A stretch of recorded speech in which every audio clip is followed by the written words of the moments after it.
bạn anh group nâng chụp số tọa đạo lô sợi này cái nhà Preman nè sao phải xí la bát té chui group nâng chỉ tìm thấy đây có phong tạm đan té sao tại bây giờ cặp saiตัวแต่bây giờได้สกุลเพลย์การกีฬาพงศ์วิลสปอร์ตสมาคม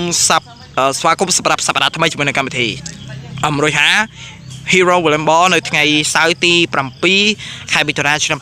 2023ការប្រកួតជជែកនេះសប្តាហ៍នេះคล้ายទីដែរបាទការប្រកួតវីដេអូតែម្ដងរំចាំទាំងអស់គ្នាអរគុណចំពោះមកចកខ្ញុំនៅក្នុងកម្មវិធីដោយពេលចាប់កំដងរวยหากបាយកបយូសូមគ្រប់វិទ្យារីតែស្នានៅការប្រកួតស្រុកដូចតទៅ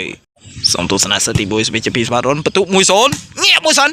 អាយ៉ាចូលអើយបន្ទុកដូរបានខានរំស្មារតីមកបន្ទុក1-0ដែរ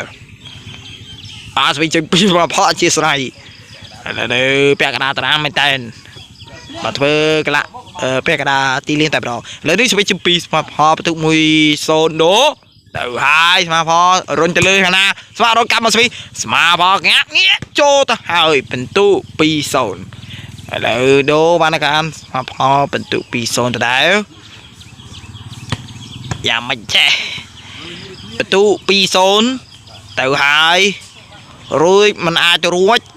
ក៏មិនរួចនេះរួចមែនអត់រួចទេបន្ទុកដូបន្ទុក2-0ដូសិតទី1បានបញ្ចប់ហើយយើងបន្តទស្សនាសិតទី2បាទរីបន្តសម្រាប់សិតទី2វិជ្ជាពីស្មារតីបន្ទុកដូ1-2ងាកមួយសិនស្មារុនកម្មមកស្វីអាយ៉ាបើចេញបន្ទុក2ស្មើបន្ទុក2ស្មើទៅហើយស្វីចេញ2មកស្វីបន្ទុក2ស្មើចំណេញក្របសមកក្របហើយ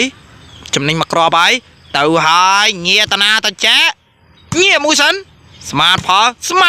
ទម្លាក់មួយសិនស្មាតទម្លាក់មកមកសមមកវិញអាយ៉ាអូបើទម្លាក់ឈិញហើយបន្ទុកបានខាងមកឆ្វេងទៅហើយដោយសារពេលនេះនៅក្នុងកម្មវិធី150 Hero Volleyball បានឈានមកដល់ទីបញ្ចប់ជួបគ្នានៅថ្ងៃសៅរ៍សប្តាហ៍ក្រោយសម្រាប់ប្រទេសសង្គមសូមជម្រាបលា